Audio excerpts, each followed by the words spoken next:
Let's all do a toast to a peaceful dinner tonight. And let's not talk about the past. If okay lang sa'yo, Caroline.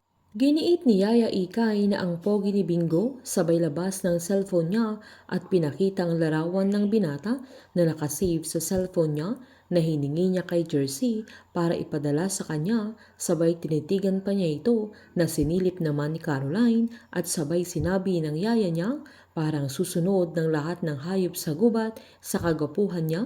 Napabirong sinabi naman ng dalaga na parang Tarzan, sabay tinanong niya kung gusto ng yaya niya ang binata pero nagpalusot naman si Ikay na porket nagugupuhan siya ay gusto na niya na wala pa sa isip niya ang love na tinutukoy ng dalaga, sabay pabirong sinabi niyang istrikto ang parents niya. Dahil hindi naman makapag-isip si Bingo nang ire-reply niya kay Caroline ay nag-reply lang siya ng big letter K. Excited namang basahin ni Caroline ang reply ng binata pero nainis siya ng letter K lang ang reply niya kaya natanong niya ang yaya niya kung galit ba si Bingo kaya ganun na lang ang reply niya pero agad namang sinabi ni Yaya Ikay na wala namang dahilan na magalit ang binata sa kanya. Sabay sinabi niyang parang si Caroline naman ang galit sa text ni Bingo na letter K lang na agad niyang sinabi na ang dali namang mag-type ng word na okay na sinabihan naman siya ng yaya niya na hayaan na lang niya ang binata dahil pogi naman ito. Habang nagbabasahin naman ni Bingo ang reply ni Caroline ay nakaka-caps lock na okay na agad sinabi ni Snoop na anong ginawa niya sa dalaga, bakit nakaka-caps lock ang text niya. Pero giniit naman ni Bingo na goods naman silang dalawa na baka natutopak lang si Caroline. Sabay sinabing huwag mag-alala si Snoop dahil sigurado siyang matutuloy ang dinner nila sa bahay nila dahil kailangan niyang makilala si Wilson Chu. Habang kinausap naman nila Cindy at Wilson si Irene na ang labas sa dalaga ay pinapagalitan na naman siya na sinumbat niyang halos mamatay na siya at na-trauma kaya hindi niya maintindihan ang mga magulang niya. Pinaliwanag naman ng papa niya kung anong koneksyon niya kay Felix, sabay tinanong ng mama niya kung bakit kailangan niyang humiram ng 1 million na inamin naman ni Irene na gusto niyang magkaroon ng sarili niyang bar na alam niyang hindi sila papayag. Giniit ni Cindy na bilang mama niya ay hindi niya susuportahan ang plano niya dahil hindi safe ang business na iniisip niya dahil alam din niya kung paano uminom ang anak niya na ayaw niyang magkaroon siya ng ganong business na wala siyang license na uminom anytime na gusto niya at hindi pa niya alam kung anong responsibilidad ng isang bar owner.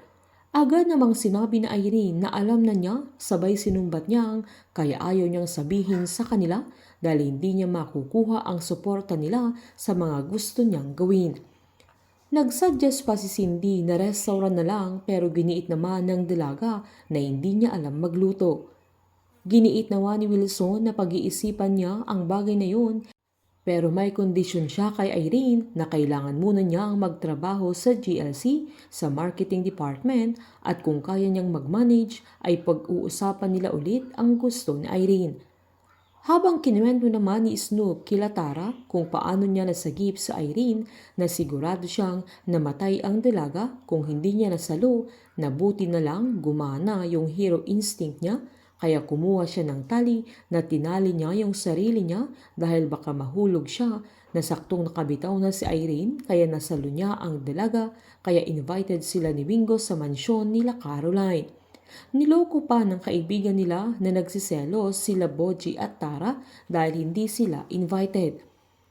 Habang tahimik naman si Bingo na lagi niyang chinecheck yung phone niya na baka mag-text si Caroline sa kanya na napansin ito ni Boji kay nagpapansin sa binata na kunwari ay inabutan niya ng gunting at ballpen kay inasar ni Tara na may pasimpleng papansin si Boji kay Bingo. Giniit pa ni Tara kay Bingo na meet parents na sila ni Caroline pero sinabi naman ng binata na maniningil lang sila kaya pupunta sila na si Wilson mismo ang magbabayad sa kanya. Sabay sinabi naman ni Boji na kapag nakapagbayad na sila ay maipapa-opera na nila si Lola Nene na agad namang tumango si Bingo kaya sinabi ni Snoop natawagan na niya si Kenny para maipareserve na nila yung mata para kay Lola Nene. Ang mga magulang kaya nila Caroline at Bingo ang magiging hadlang sa namumuong pagmamahalan nila Bingo at Caroline. Painit ng painit ang mga tagpo, sabay-sabay po nating subaybayan ang advance episode ng Can't Buy Me Love dito po sa aking channel.